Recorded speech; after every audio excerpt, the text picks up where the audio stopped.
Okay, so there shouldn't be any side conversations going on. And remember that when whatever we talk about in here, make sure like it doesn't go out into the hallways and stuff, because I wouldn't want you going out in the hall and saying, "Oh my God, I can't believe Mr. Fitzgerald said this." Not that we'll talk about anything that crazy, but just in case. Did you hear about Jessica? Yeah. That's not what we're doing. Okay, so here's the first question. And again, make sure you're quiet unless you have the talking piece. The first question is this. Last week we had our second unit test with multiple choice, SAQs, we had an essay, holidays are coming up, it's kind of getting towards the end of the marking period. So on a scale from 1 to 4, where are you? And I'll say this, I'll answer first, but you can give a number without an explanation if you want, or you can give a number with an explanation. So 4 is you're great, like in terms of stress and holiday prep and all this stuff. 1's like, I've got some work to do. So like I said, keep all those things in mind as we get close to the end of the marking period. We had a busy week last week, so I'll start first. Right now I am at like a 3, and the reason for that is we hosted 2 back-to-back holiday parties, Saturday and Sunday, so I'm a little tired from that, and I have a lot of SAQs and a lot of essays to grade in the near future, and I'd like to be able to get those back to you as soon as I can. So that's where I'm at right now. Again, you number only, or number and explanation if you want. Right now I'm at a pretty solid 2, because it's school, but we're getting there, we're getting there. There you go. Great answer. What does the scale go to? 1 to 4. 4 being the highest, 1 being the lowest. Probably a 4, just because my sister had a wedding Saturday, and I was doing a lot for that. Big week. And then just a lot of stuff going on, So. Probably a 2. It's the end of the quarter, and teachers are really piling on work. just a 2, I guess. Like a 3. 2. 1.5. 3. 2.5 for hosting Christmas with 14 people. So, I have 3. I've had a test every day since last Tuesday.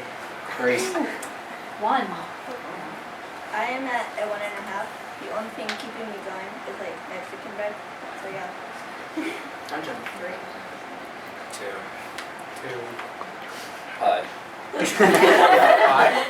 I like that. That's good. So remember, like I said, especially for that round, we're all over the place, and that's okay.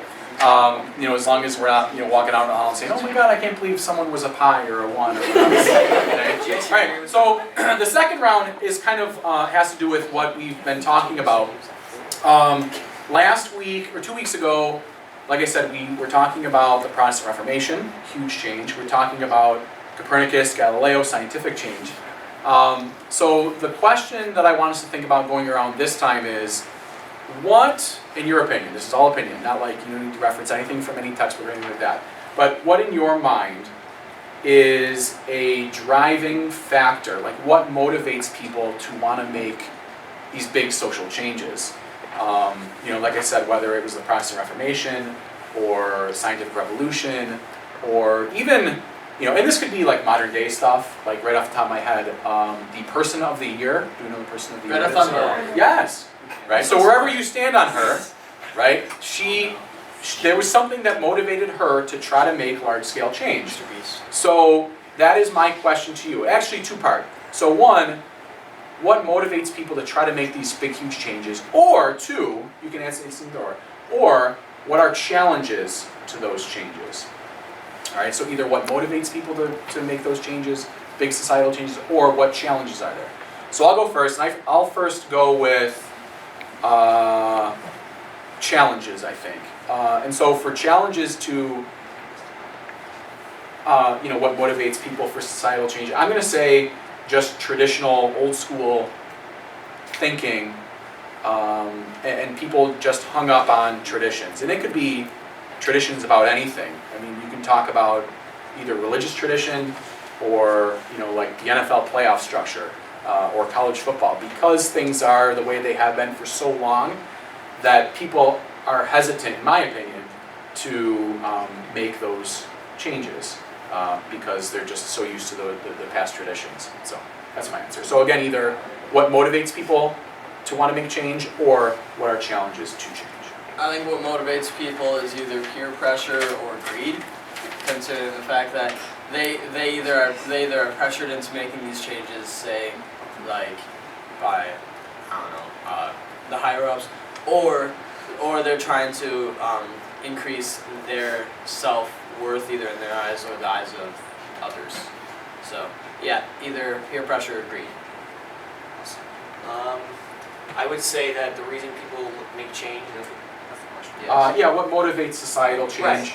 I would say like some people just derive joy from like bettering other people's lives. Like some people are just really selfless like that. And some challenges to that would be society in general. It's like, we're moving towards a more accepting and more, like a world where like education is available and you're able to make change easier, but I have the talking ball, all right? I would say a challenge is that a lot of people are stubborn, and even if they know they're wrong, they want others to believe that they're right. I see like motivations would be just self-improvement.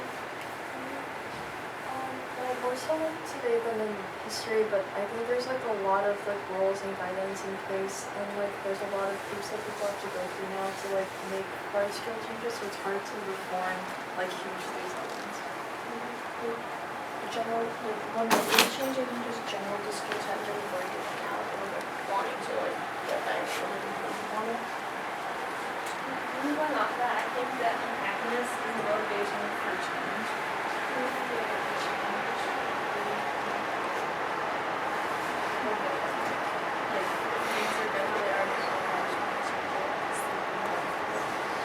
The reason why someone would want to change is like some people feel that like when they can make a change, they feel like guilty if they don't make the change to make other people's lives better. I feel like the reason why some people want to make changes, especially in the past, is for money. Basically, a lot of, I mean, and being honest, a lot of revolutions were because they weren't earning enough money, they didn't have enough stuff, or they just like maltreated. But now it's quite different. It's I'd say they wanted to make change is like they were being oppressed and they wanted a better life for themselves and for future generations. Challenge would be facing a lot of hate and discrimination for making the change. They just want to better themselves, and that's why they would want to make change, to get more power and wealth. Motivation would be to have more luxury, like kings and like. So I think change comes by like maybe wanting to improve the quality of life. Like motivation could be like inequalities in the society. Challenge could be people that are against your ideas. I think the motivation would be like happiness. If you're not happy, like change it. A challenge could be like your publicity. Some people don't want to be at the center for nothing. Maybe in the future. Changes, regardless of the changes that are being made, I think all of your motivations are valid, and I think all of your challenges are valid.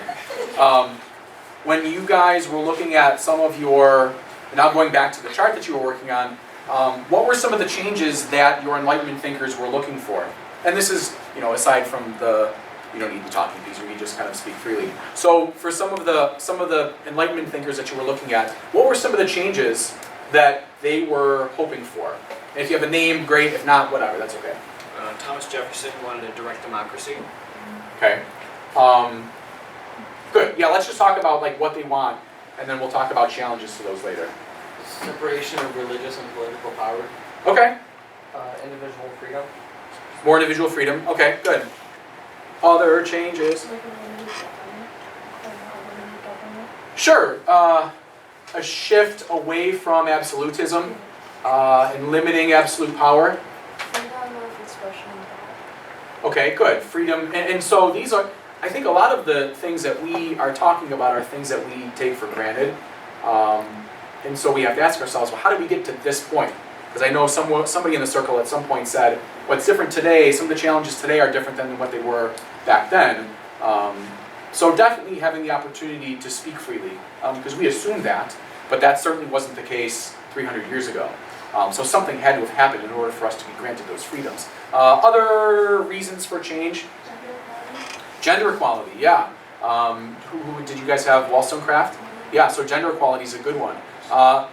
What are challenges to that? So now talking about the back end of that, what would challenges to any of those things, either limited governments or freedom of expression or gender equality, historically what might be some challenges to that? The people who have the power, like kings, don't want to use it. Sure, yeah, I mean think about what we talked about last week with the Protestant Reformation.